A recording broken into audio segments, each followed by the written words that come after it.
the most notorious criminals throughout history. That's what we're going to be talking about today, okay? And understand this, my brother. There's a lot.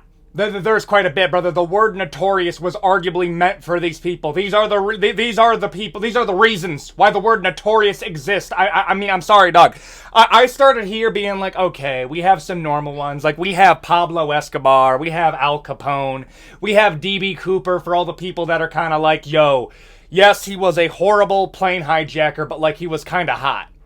Brother, imagine being so charming that you commit the crime of literally taking over an entire plane, literally holding everybody hostage on the plane, and then one of the first things that gets said about you by the flight attendants is what, yo, he was like super charming. Like he was attractive, he was charming, and he was like really nice. Like I was shocked, like low key, like yeah, he was a pretty good guy. But what type of charisma do you have to do all of that? And they're still like, yo, I would give this guy my number. That's the type of guy he was. Bro, I'm not even kidding you. Actually, look at how the flight attendants describe D.B. Cooper. But there's all there. And then I started going more and more and more. And then I realized something. I ain't ever heard of Fritz Haarmann. This man was putting up numbers after WW1. And it just happened in Germany, so nobody bring it up. Brother, another rabbit hole you can go down is I always thought like America had like the worst serial icers. I have to use that term. Okay, I'm sorry. No. Dude, Europe has people that I'm like, brother, how have I never heard of this? And then I realized it's Europe. They probably don't enjoy telling us about this type of stuff, and we just kind of sensationalize it. And then we kept on going, and that turned out to be this video. And that's what we're going to be doing. If you enjoy this video or learn something new, please consider like, comment, and subscribe. The history people be eating good. I want to give you guys a stable food source over the course of the next couple of weeks. That's what I kind of want to do. And I feel like this is going to be a pretty solid addition to the history appetite. Okay, the history feast. Okay, like, comment, and subscribe. We're trying to get to 300,000 subscribers before the end of the year. 500,000 before the release of GTA 6 is the goal. And with all that out of the way, let's get into the video. Let's go. Pablo Escobar. There is absolutely no way I do a Notorious Criminals video and not talk about Pablo Escobar. Pablo Escobar is on my list of people that will get a dedicated video at some point. I understand it's become a meme on the channel. I understand I owe quite a few videos. Pablo Escobar will definitely get one, because what do you mean, brother? There is a man named Pablo, okay, that basically took over the entirety of Colombia to the point that he was literally this close to becoming the actual de facto leader of the country of Colombia. Okay, and to this day, Pablo Escobar, okay, I need this to be stated, is one of the most notorious illicit substance kingpins of all time, okay?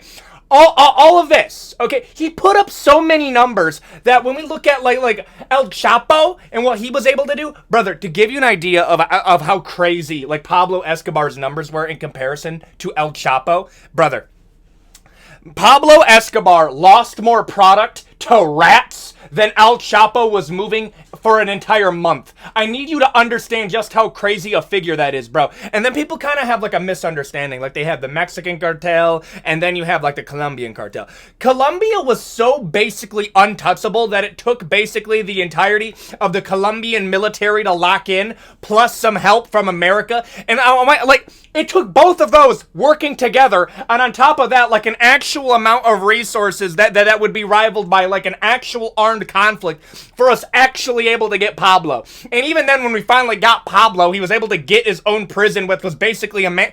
Brother, Pablo Escobar is such a baller that this man turned himself into the authorities and built his own prison and was able to invite literally everybody in. This man ran the entirety of his empire from basically his house, and he's still... This is how crazy this is. This is how insane this is, bro. Pablo Escobar, okay, was so greedy, was so ambitious, that this man built his own prison and still decided, yeah, I need to make a few escape tunnels, bro. Don't even get me started on the flexing that this man was doing just offhand. There's a story from his son that one day when he was cold in his house, when he was being like on the run, Pablo Escobar was literally burning like racks of hundreds of thousands of dollars, and by just throwing them into the fireplace to keep his kid warm. Absolute baller move. On top of all of that stuff that he was able to do, this man had his own private zoo. You want to hear an absolutely hilarious thing that like it should not be true, but it is true? Brother, Pablo Escobar had a pet hippo, okay? Hippopotamus, okay, from people who watch Narcos, okay? And I thought that was a joke. I was like, okay, that can't be real. No. He actually had a hippopotamus that he would just feed people to. And then now this is the part that's gonna get fact checked on. Apparently they're still around. Apparently, there was like an actual breeding population that was able to get out, and then there was an actual debate over like, okay, yeah, well, there's hippos in South America, but they should be protected, but they're an invasive species. But they actually cause so much problem to the natural ecosystem that, but I need, again, I'm gonna bring this up. Pablo Escobar did so many things that we still feel the reverberations through it to this very day. Adjusting for inflation, this man was a multi-billion-dollar kingpin over doing stuff that was just illegal, okay? Literally fueled the entirety of the Mexican cartel market by directly giving them product to sell. Like, this man was the direct supplier and the man that sentenced the punishments. Brother, the Mexican cartel didn't even want to deal with the Colombian cartels because of the timing that they were on. And then after Pablo's gone, these hippos basically get into the rainforest, cause so much damage, and at this point, they're like, yo, bro, we need to get rid of these hippos, okay? These hippos are doing a lot of damage to the ecosystem. And then what ended up happening is that it turns out the hippos were able to be protected because somebody got a lawyer to be on behalf of the... This is real. This is real. They got legal protection for Pablo Escobar's hippos, and on top of all of that, they argued that they were endangered because they technically are, even though they're invasive species, because they were literally brought there by Pablo Escobar. World doesn't make sense! Brother, what are we doing? Like, what? Dude, every single time I hear a Pablo Escobar story, I always think to myself, it's getting crazier. Brother, the picture that I'm showing you right here is actually his photo that he took when he got taken into custody, and he was released that day. The reason why he's smiling is because he paid off the entirety of that like police crew. And he got taken in by a rookie. And then they found out by the end of the day, wait, you have Pablo Escobar in custody? Yeah, bro, he won't stop laughing. Who is this punk? Brother, he's our boss. Let him go or we're all gonna go bye-bye. It's like, oh, so that's what he meant by plato o plomo. Wait, he said plato o plomo? What does that mean? That means silver or lead. He's literally threatening you with a bribe or icing you, dog. I'm sorry. Pablo Escobar goes an evil mastermind just by pure the amount of stuff that he was able to do. And I am going to bring this up. Okay, with a little bit of America, oof. Brother, do you know what's one of the few things that Pablo was scared of? He did not want to mess with the DEA. He did not want to mess with, like, brother, if we ice an American agent, they will rain down such hell on us that they will take every single person that is even remotely related to me, and they will ice them. And that goes into another story. I think his name was Agent Ramirez. He got taken out by, I think it was the Catalin or the Sinaloa cartel in Mexico. And the moment that he got iced, okay, basically what happened is that the entirety of the DEA honed in and absolutely decimated anybody that was even remotely, like, they kind of reminded really quickly, hey, yo, there's a reason why we have rules of operation, and now you just gave us a reason not to follow those rules. And that's why nobody messes with DEA agents if you're a part of the cartels. You will give them a reason to come after you. Pablo Escobar was even like, I ain't gonna deal with that. Al Capone, the head of basically the entirety of the Italian mafia. I know there's a little bit of this, there's a little bit of that. There was different factions that were going on, but Al Capone, Scarface was his nickname. That also inspired Scarface later on. Inspired basically the entirety of the mafia, like TV show Sopranos, that entire subsection of, like that entire subgenre. On top of that, also directly inspired modern cartels. Yeah, that's another thing. This is how ironic it is. When we ever ask, like, big cartel leaders what their biggest inspiration was, I'm not kidding you, a lot of them will just say Al Capone, or, like, they'll say, like, other stuff, like, that has to do with the Italian mafia. And a lot of the Italian mafia came out of bootlegging because of Prohibition. So if anyone who doesn't know, like, my non-American audience, Prohibition was something that we tried to pass here in America that basically limited the drank of getting turned. Like, you know what I'm saying, okay? That you see a commercial every other ad, okay? That's just the truth. But We tried to do Prohibition, and what that ended up making is that made like one of the biggest like underground crime syndicates there's ever been, and that started with like moonsigners, bootleggers, and then you needed somebody that could orchestrate like the moving of product. Okay, that's how you get into kind of a connection with JFK and the Italian mafia. Yes, that is a real connection, by the way, because that's a whole other video right there. We could go over the crazy deeds of presidents in another video, but Al Capone was able to make a lot of money off of this need of moving product around. Another fun fact, that's actually the reason why Sunday, what are they called? What are they called? Ice cream diners. The reason why those were really big, and you see a lot of those like in the 70s or seeing stuff like before that, is because Sunday diners or ice cream diners used to be like what would the rebrand would be whenever they were in Prohibition, and it was just something that stuck around. That's why a lot of old people really love ice cream. Like, if you learn something new, subscribe, because I didn't know that before research, but that's actually why a lot of old people really love ice cream, because that was way more plentiful back in those days. Now, where does Al Capone play into all this? He was the head honcho of orchestrating the moving of this product, okay? But a lot of the craziest stuff he did is he is either directly responsible or like tangentially responsible for the icing of over 500 people, including people in like gangs and some innocent people.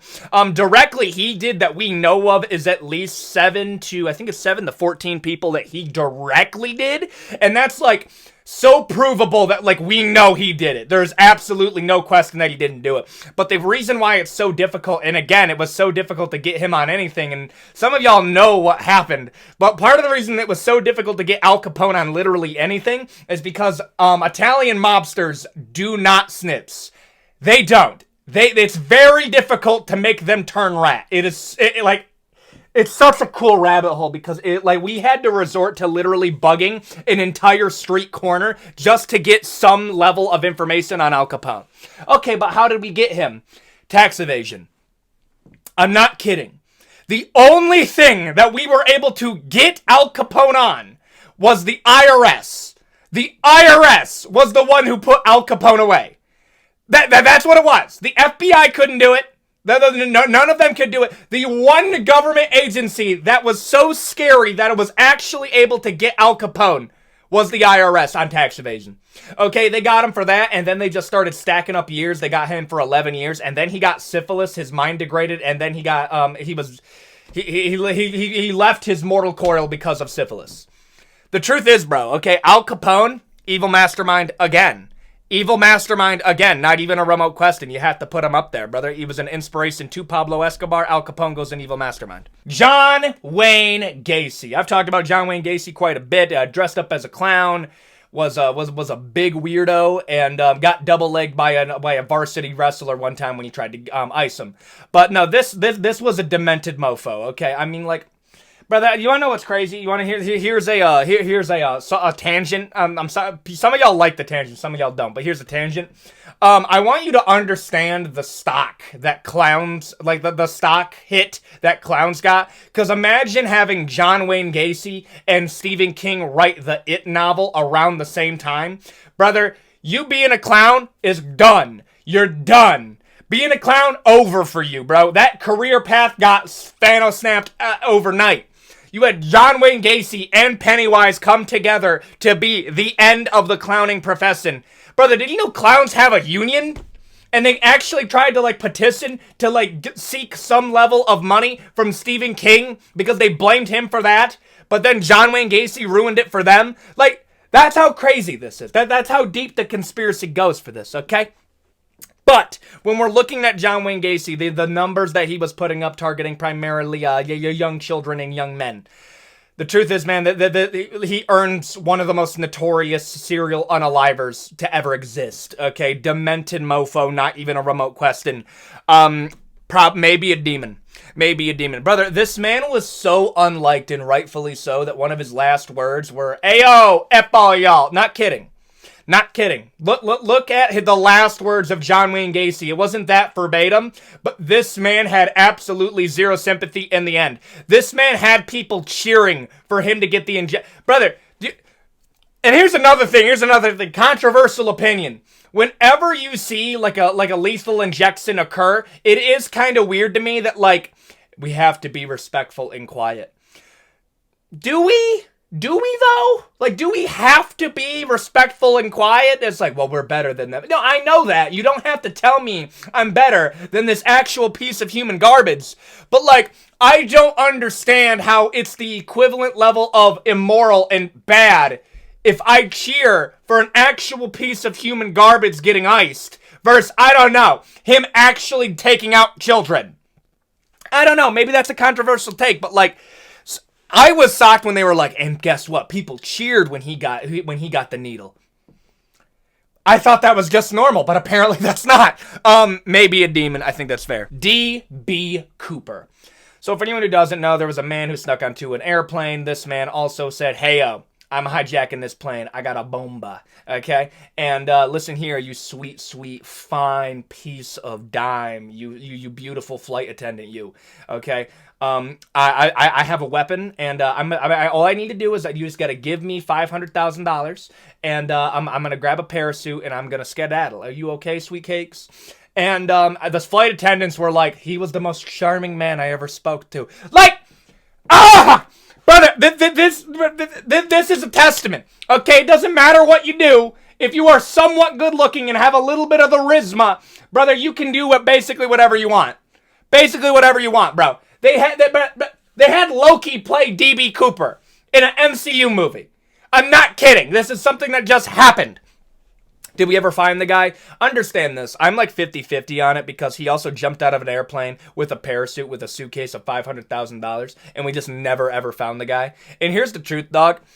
It was a bad plan that was conducted almost perfectly if he got away. The reason why I say it's a bad plan is like, brother, it's kind of difficult to clean 500,000. Like it is kind of difficult to do that. Like when you're getting into like money laundering, 500,000 is very difficult. If you just spawn in with 500K, a lot of people are going to notice very, very quickly. So basically that's just gas money for the rest of your life. And like, that's the problem that I have. The fact that it never turned up. I know there's some people that after the fact claim to be D.B. Cooper. I don't think that's the case. No, like not at all. I know there is some proof of like, hey, maybe that. Maybe it is, maybe it isn't. But I'm sorry, D.B. Cooper. D.B. Cooper goes in an interesting case, okay? Because it is a testament to how far good looks can take you. And I'm putting it in an interesting case. Jim Jones. We're doing one cult leader. We are doing one cult leader at least. Y'all, yeah, if you have a problem, I don't know what to tell you, brother. Jim Jones is an absolute menace, okay? This man is my least favorite cult leader of all time. And there's a lot of cult leaders that I have gone over my time doing this, okay? Jim Jones is consistently my least favorite, okay? Because this man straight up was the first person to ever adopt an African child as a Caucasus man in the state of Indiana. That's a real stat, by the way. I keep on saying that. Like, I have like a tism for random stats. Jim Jones holds the record for being the first white man to adopt an African child in the state of Indiana. Imagine being the second, bro. Imagine being the second person to do it, and then when you ask, oh, who was the first? Oh, you mean the evil cult leader, Jim Jones? Yikes!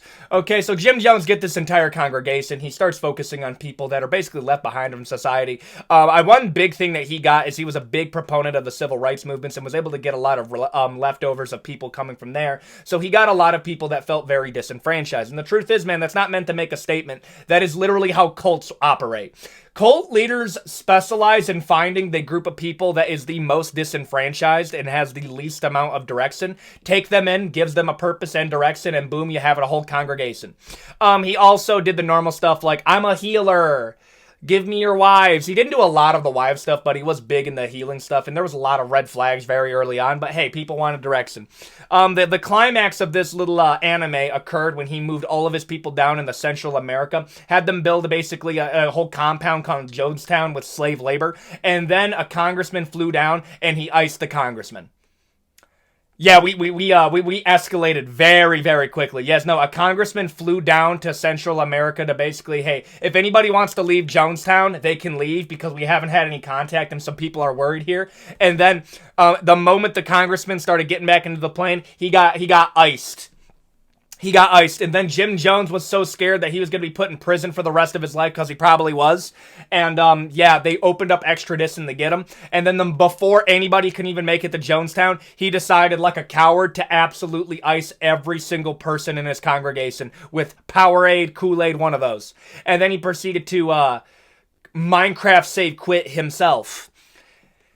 Jim Jones, I'm sorry, he might be a demon. He may be a demon. I'm not gonna lie. Like, I don't do this all the time. There are a few human beings that I will be like, okay, you might be a demon. You may be a demon. And that is Jim Jones. Jim Jones fits that archetype to me. I'm gonna put him right there. Richard Ramirez, the Night Stalker. Brother, I have never seen such a terrible person get glazed so hard for being even somewhat good looking when he's literally just the edgiest loser I have ever seen. Let me just say this right now, okay?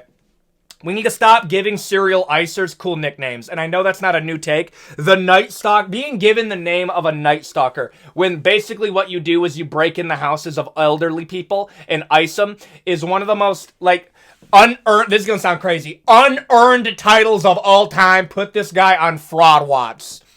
I'm sorry. It would be slightly different if he was, like, a guy that, like, got rid of, like, able-bodied men. Like, if that was his thing that he did. No. This man primarily focused on young women and old people. Yeah, this guy's an absolute piece of shit. There's just no other way to say it. That's how bad this guy is and was and will continue to be. Okay? No question in my mind. And, like, the most depressing part about it is this man was still polling even while he was in prison. And the truth is, man, he's just an edgy loser. I know, I'm gonna say that. That's how I feel about, like, all serial unalivers, frankly. But, like, I'm gonna go out of my way to say it for Richard Ramirez, bro. The Night Stalker is such an overly edgy, emo weirdo that it's, like, it's just cringe. Like, it just is cringe. And I know, like, that's the least of his problems, but, like, it bothers me. It does. Like, it does. He's not, like, this is how crazy it is. As far as serial unalivers go, now, he might bother me the most because when they ask him what his justification was, he says, demons spoke to me. That is the biggest load of crap I have ever heard. No, you're a predator. That's what you are. No, shut up. Shut up. No. Edgy loser, bro. Edgy loser, not even a remote question. Tiger King. Joe Exotic.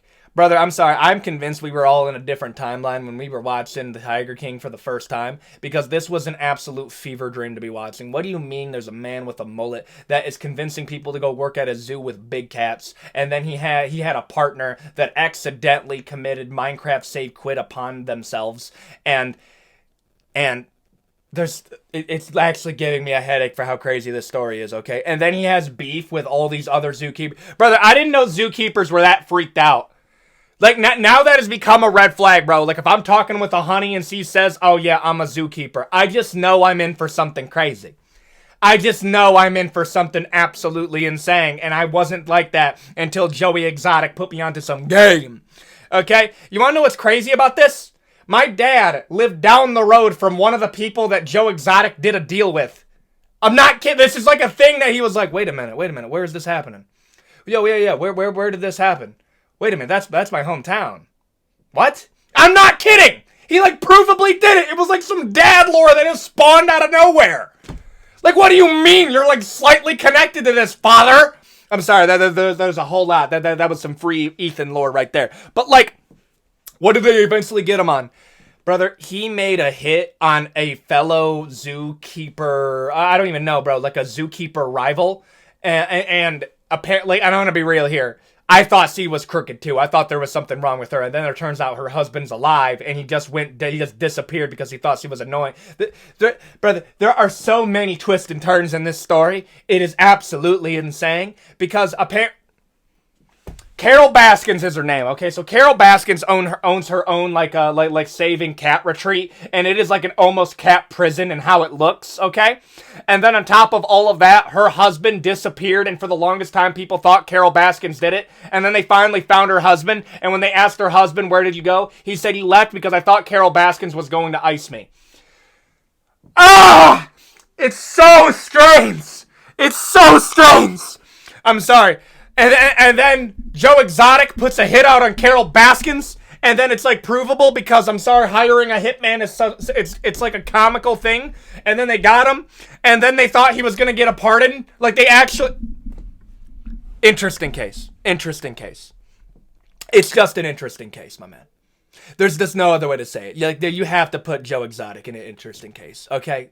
I wanted to come up with a video where I could talk about Jim Jones, Al Capone, and Joe Exotic in one video, and this is what I came up with. I'm putting it in an interesting case, no question. Fritz Haarmann. I'm going to say that wrong. My German audience is going to have my tongue for that. And to that, I would say scoreboard. Anyways, where was I? Brother, after WW2 during the 1930s, in the time where Germany was basically having a tough go of things, Fritz Haarmann stacked up 27 bodies of young boys, and I mean like took them, iced them, packaged them up, and advertised it as pork. This is what I mean, bro. Like Europe will be like the most chill like continent for like a minute. And then you'll be like, oh my goodness, Europe is beautiful. Italy, Norway, like you'll have like this little thing there. And then out of nowhere, they'll hit you with like the reminder that Europe is literally the PvP server of the entire planet. Like stuff like this. Like, I'm sorry, bro, if there was a person inside of America that did the same thing that Fritz Haarmann did, we would have 3 Netflix documentaries and 1 thirst trap. I'm not kidding. Okay? This is the guy. 27 people gone, and he packaged them up and sold it as pork because even bad people gotta make money somehow. What are we doing? What's going on? What? Like, it just stuff like this just happens and it never gets talked about. It's insane, bro. Psychopath. Like, the fact that I had to go out of my way to find this is the scariest part. Like, I had to go deep. Like, I had to go like, hey, most notorious criminals. Okay, you get the normal ones. Okay, most notorious criminals overseas. Okay, most notorious overseas criminals from the 1900s. This guy came up. I had to go so far out of my way to find this. Psychopath. Ted Bundy. Brother, when I was talking about serial icers that bothered me, Ted Bundy was my number 2. You want to know why? Because Ted Bundy has to have one of the most annoying attitudes I've ever heard from somebody in his position. And I know that sounds like, what do you mean by that? This is what I mean by it, bro. Ted Bundy legitimately has this attitude that everything that he did was outside of his control, and that, well, if I just didn't, goon too much, I probably wouldn't be a bad guy. I'm not kidding.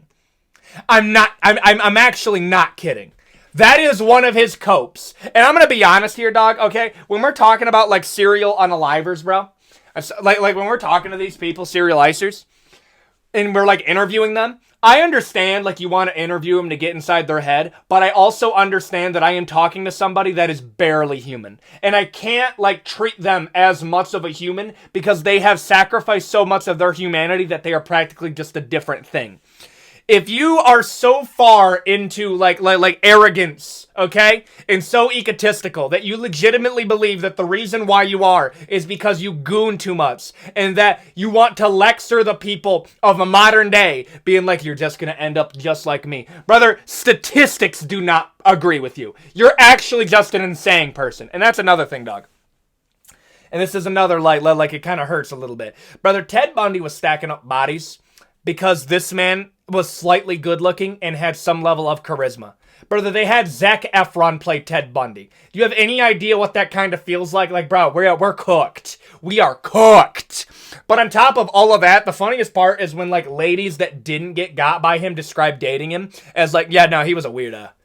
Yeah, he was a weirdo. Like, they describe him like how I would expect you to describe Ted, but this man was still having success with a slug bug. Ted Bundy goes in, honestly, psychopath. Psychopath, not even a remote question. Issei Sagawa.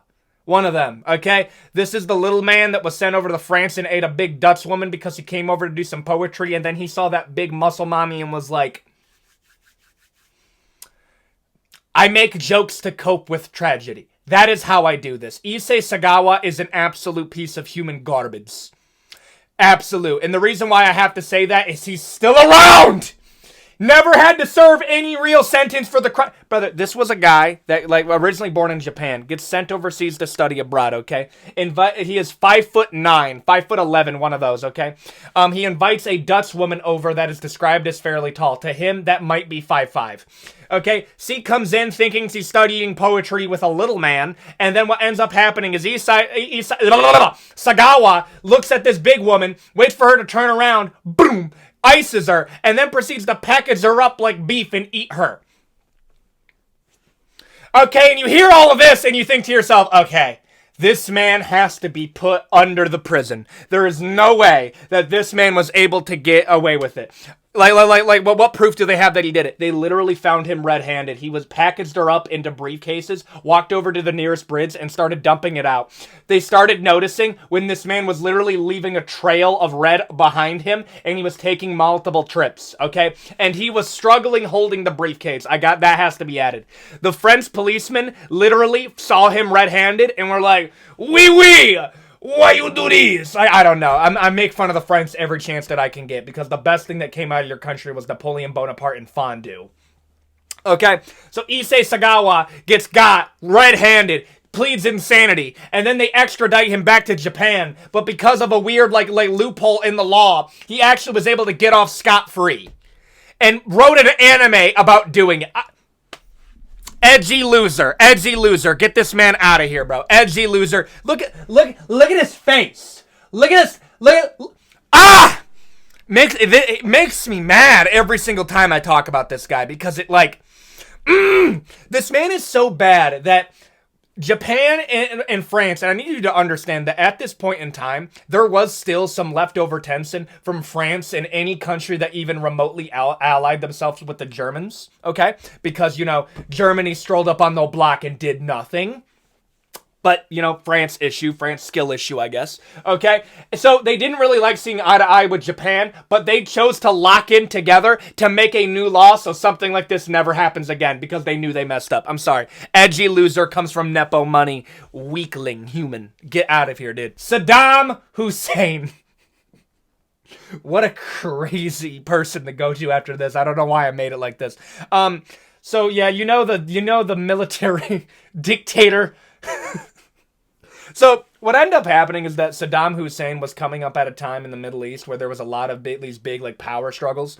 And what was essentially happening is that they kept on building up, going down, building up, going down. It was kind of like how France was in their edgy arc where they were basically playing Crusader Kings 3 on maximum difficulty and maximum rebellions over and over and over again. That's basically what the Middle East was doing for, the majority of human history. So Saddam Hussein decided to take advantage of this and go up the skill tree in terms of influence and eventually become the dictator. Okay, he does all of this, and one thing that he does is is ultra awful. Is he was stacking hella bodies, and his son was actually one of the most evil human beings to ever exist. Brother, when I go over the most evil people to ever live, and I might do a video like that again because I have not talked about Uday Hussein enough. Uday Hussein was so evil that Saddam said what... I need you to understand this. Saddam, okay? Big Dom Hussein. This guy, okay? That did all of these evil things. He said one of the worst things that he's ever done is raise a monster like Uday.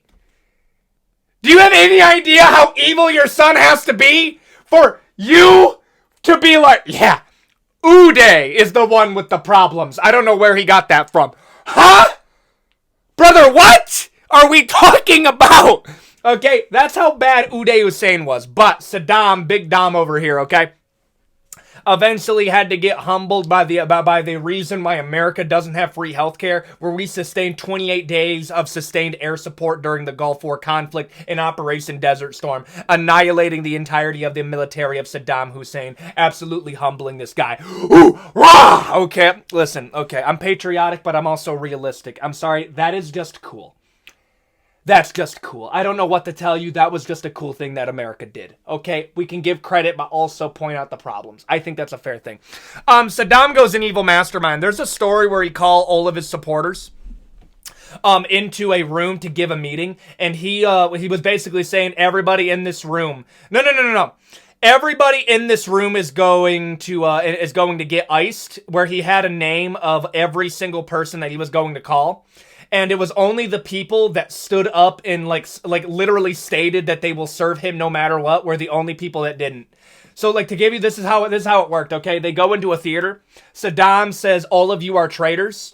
And keep in mind, he had no clue who the actual traitors were. And then the people that stood up basically glazed him to no end were the only people that didn't get iced. Everyone else got absolutely mollywopped in the back alley. I'm not even kidding. This is what he did. Saddam Hussein goes an evil mastermind. That's not even a remote question in my mind. And there you go. Those are the most notorious criminals throughout history. If this video does well, we can do a part 2 to this one because there's a lot. I just wanted to cover all the bases from cult leader to serial unalivers to whatever the hell Tiger King is, and put them all together into a fun little video for you guys to enjoy this Friday evening, okay? If you enjoyed this video, please like, comment, and subscribe. If you learned something new, hit the bell icon to stay notified. We're trying to hit 300,000 subscribers before the end of the year. 500,000 before the release of GTA 6 is the goal. And with all that out of the way, I will see you all in the next video. Adios, guys, now.